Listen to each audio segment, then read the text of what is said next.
com vocês, falar um pouquinho como foi aí a partida do Vasco da Gama com o Grêmio em São Januário. Falar um pouquinho do primeiro tempo. O Vasco teve mais posse de bola, mas não criou muitas chances, principalmente chances assim claras, né, de gol. E o Vasco buscou aí saídas longas. E vamos falar um pouquinho do que foi o jogo, né? O primeiro tempo o Vasco teve mais posse de bola, mas sem criar assim chances, né, claras de gol. Já o Grêmio buscou saídas longas e obrigou o Léo Jardim a fazer algumas boas defesas. Falar um pouquinho também do gol, né? O gol anulado aí do Hugo Moura. O Hugo Moura marcou, mas a jogada foi invalidada aí por impedimento de Veguete no início da confusão. A torcida vascaína, falar um pouquinho sobre a torcida vascaína que protestou bastante com vaias e até faixas contra o elenco. Já no segundo tempo, aos 18 minutos, o zagueirão Lucas Freitas, que estava sendo muito vaiado no primeiro tempo, abriu o placar, ele junto com o João Vitor estava sendo bastante vaiado. Ele abriu o placar para o Vasco, ele aproveitou uma bola que veio do aérea, né, um cruzamento para a área, escanteio, e acabou aí fazendo o gol do Vasco. Foi até um bonito gol, dominou a bola com o pé, do jeito que ela chegou, ele dominou, ela quicou, ficou um pouco alta, ele bateu tipo pro chão, né, fazendo com que o goleiro do Grêmio, que vinha fazendo algumas defesas bem difíceis na partida, principalmente no primeiro tempo, não conseguisse fazer a defesa. O Vasco teve chances com David, teve chances com Ryan, teve 4 chances em chutes de longa distância com Ryan. Podia ter abrido o placar, abriu o placar, né, com o Lucas Freitas. Podia ter aumentado o placar com o Ryan, depois com o David. Teve o Verratti também, teve uma bola que ele ficou cara a cara com o goleiro, acabou tirando muito do goleiro, batendo na trave, perdendo aí. O Vasco podia ter feito até 4-0 em cima do Grêmio, não fez. Aos 34 minutos, o Grêmio trocou, fez algumas substituições. O Grêmio tinha 3 jogadores com cartão amarelo, acabou aí tirando esses jogadores, colocou alguns jogadores que acabaram entrando com mais gás, com mais disposição, e para tristeza da torcida vascaína, que empurrou, apoiou, aos 34 minutos o Grêmio acabou empatando com o zagueiro, o Gustavo Martins, se eu não me engano, Gustavo Martins o nome desse zagueiro, cabeceou a bola. E mais uma vez falar um pouquinho da falha, né? Principalmente os dois zagueiros. Primeiro que o surgimento desse gol de cabeça desse zagueiro aconteceu por uma falha do nosso PH, que ontem estava muito,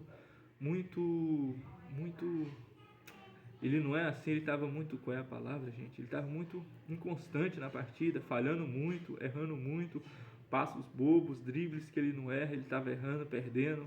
Então ele perdeu a bola, o Paulo Henrique, e o João Vitor não conseguiu voltar a tempo para reposicionar. João Vitor também se enrolou com a bola, acabou fazendo uma falta. Essa falta aí jogou a bola para a área, teve rebote, e o jogador do Grêmio acabou colocando essa bola na cabeça do zagueiro Gustavo Martins e acabou fazendo aí esse gol.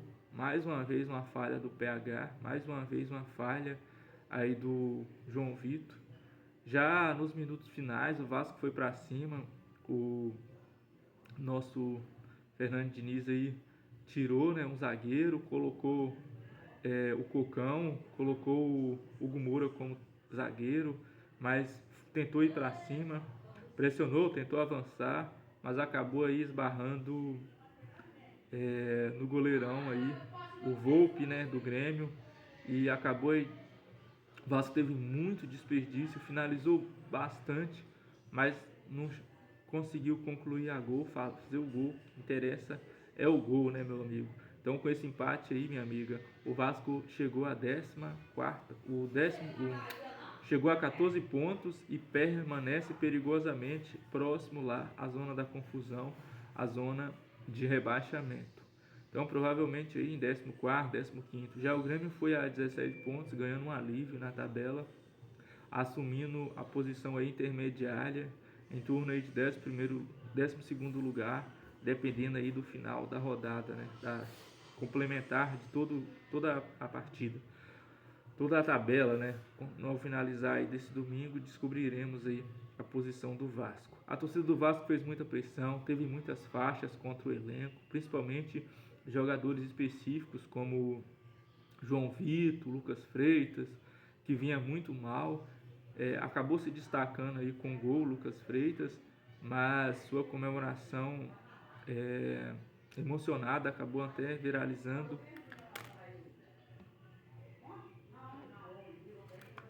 Isso aí, galera, desliguei aqui porque uma chamada aqui na hora da gravação. Bom, o empate apenas reforça, meu amigo vascaíno, a insatisfação que você expressou. Rendimento muito abaixo do exigido, falhas na defesa direto, e essa ineficiência aí ofensiva, esses problemas persistentes aí, é fato com este elenco, e a postura que mantém aí uma cadeia de falhas crônicas,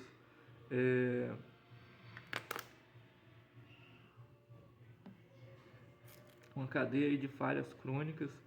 O clube vai seguir sofrendo eventualmente, só não cai por milagre. Como eu já foi dito, agora ambos os times, tanto o Grêmio como o Vasco, estão na tabela de baixo. Os dois têm compromissos nessa semana pela Sul-Americana. O Vasco enfrenta o Independente Del Valle na terça-feira, após tomar 4 gols no primeiro jogo.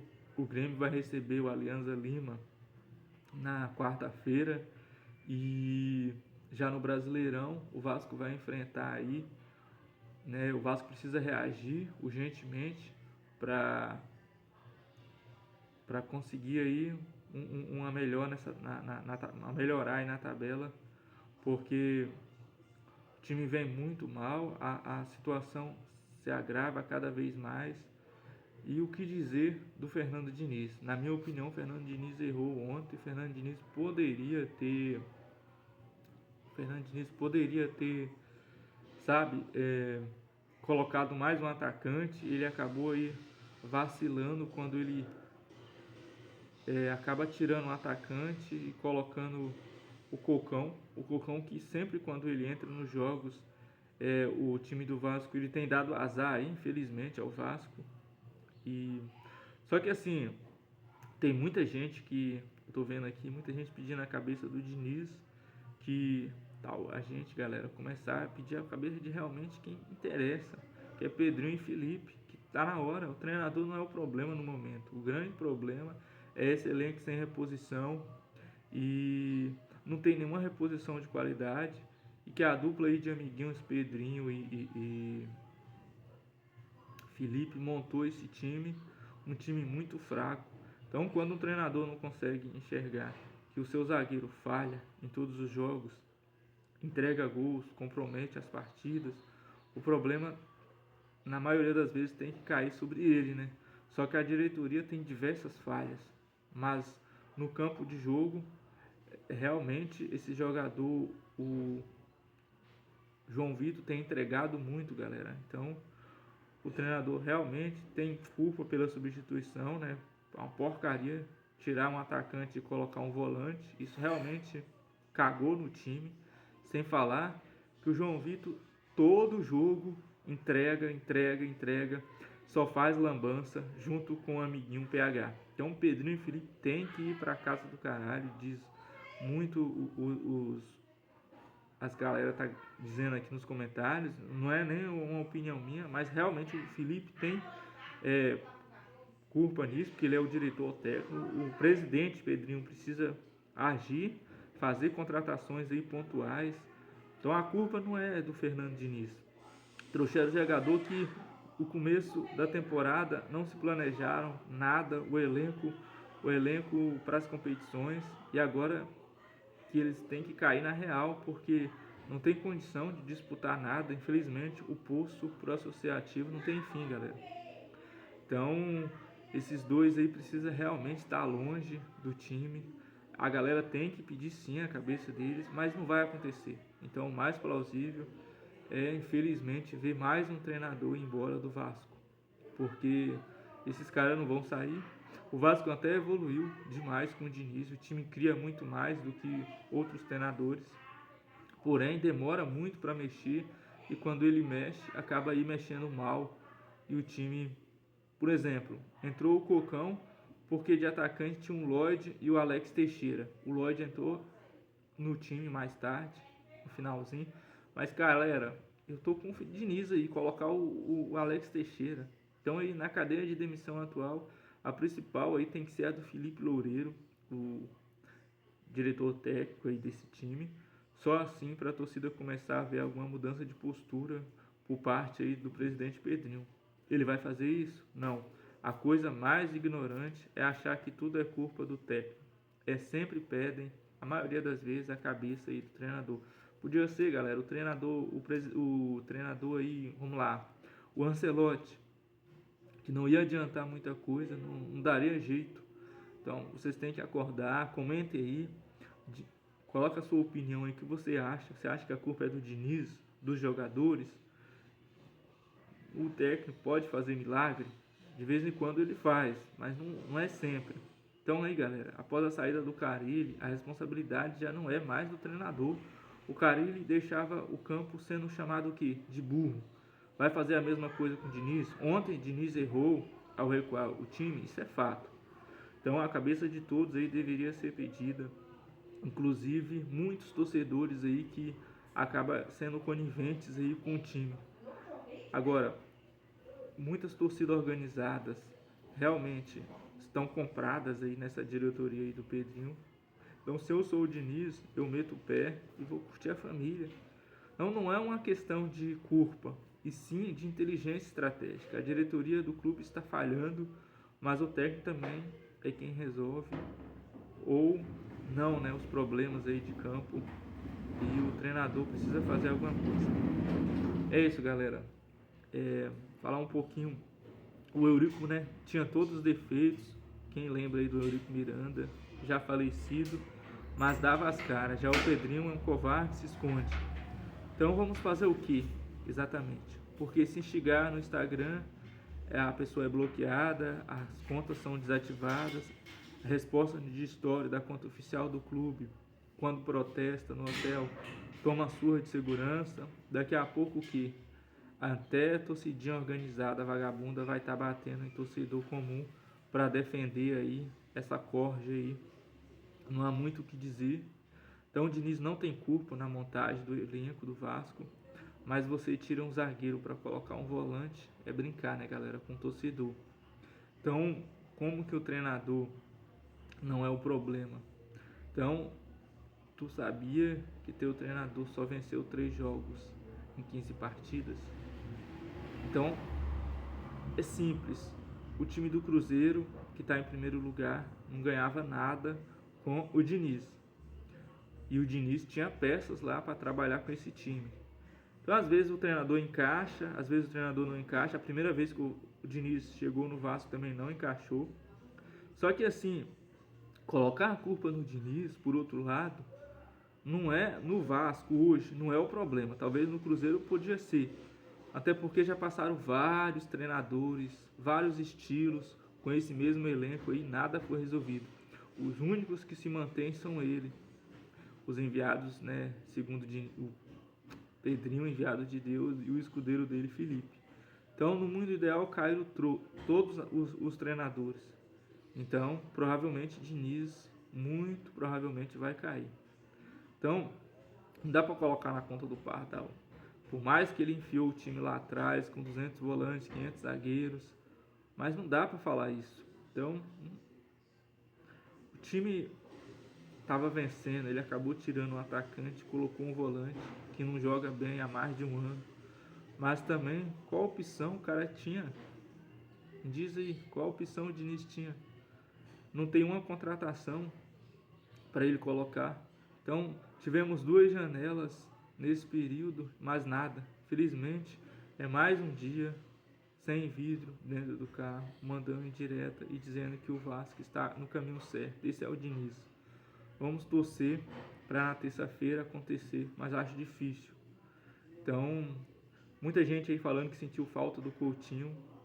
Não sei se o Coutinho faria falta, não sei nem se o Verratti faria falta, já que na maioria dos jogos o Verratti vem definhando aí.